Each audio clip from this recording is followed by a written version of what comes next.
first 3 innings were a bit of a grind there, but coming out of them scoreless, that make you feel better about the fact that this was going to be your night? No. How you said it to start with, it was a grind. It was tough. The first inning, bases loaded.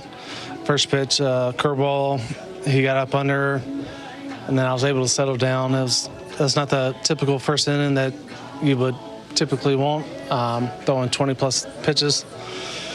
But I felt like we bounced back. We had some sketchy innings there, a lot of traffic early on. First, like you said, the first 3 innings. But after that, we kind of settled down, got some quick outs. Even if they were loud outs that our defense made great plays on, especially our outfield. They were running balls down all night.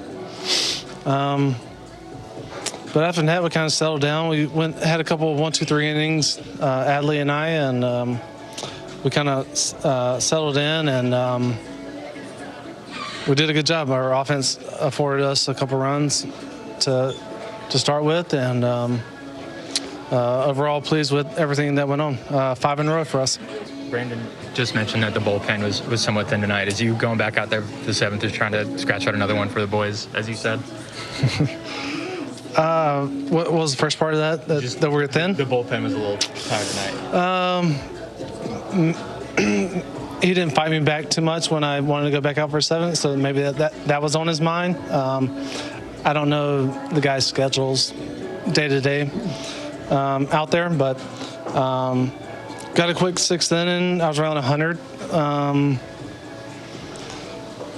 I was trying to squeeze another quick 3 outs out and help the boys out a little bit more, but I left a 2-1 slider over the plate, first batter of the inning, and unfortunately that's the sour spot of tonight for me. Yeah.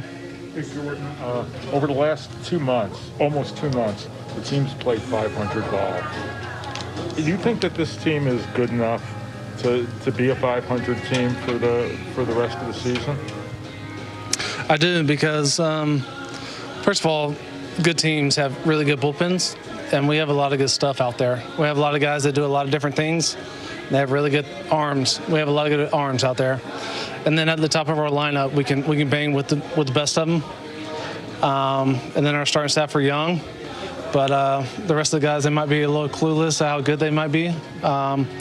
And I'm here to let them lean on me each and every opportunity that they want to. But I definitely think we're a 500 club or better, like going for the rest of the year for sure.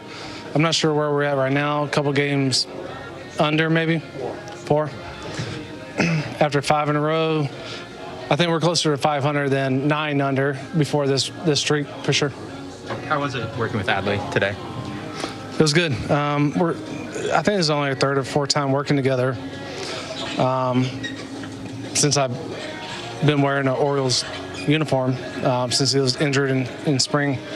It's been fun. We're learning each other. We're getting to know each other. He's putting down fingers more confidently as we get to know each other and get deeper into more outings together. That last punch out in the 6th inning where I froze the guy on the front hip fastball, that was his call. I wasn't even thinking about it, but he put it down, and I was like, let's get it. Let's go after it. So that was on him. He's learning me, I'm learning him, just like every other pitcher in here. Everyone's got to build that relationship, and he has a good eye and a good idea of what he wants to do back there. Jordan, this team is 2nd in defensive runs saved of any team in baseball. How noticeable was that when you're out there on the mound, how good they have been defensively, and does it change your comfort level when you're out on the mound, you pitch to pitch? As pitchers, we are solely focused on trying to make the best pitch to a certain hitter's weakness versus our strengths. And we have that battle between ourselves because the guy standing in the box, you're not thinking about defensive strength numbers and defensive run numbers, but once the ball is in the air, the ball is headed towards left center, right center, you're watching Sed run after it.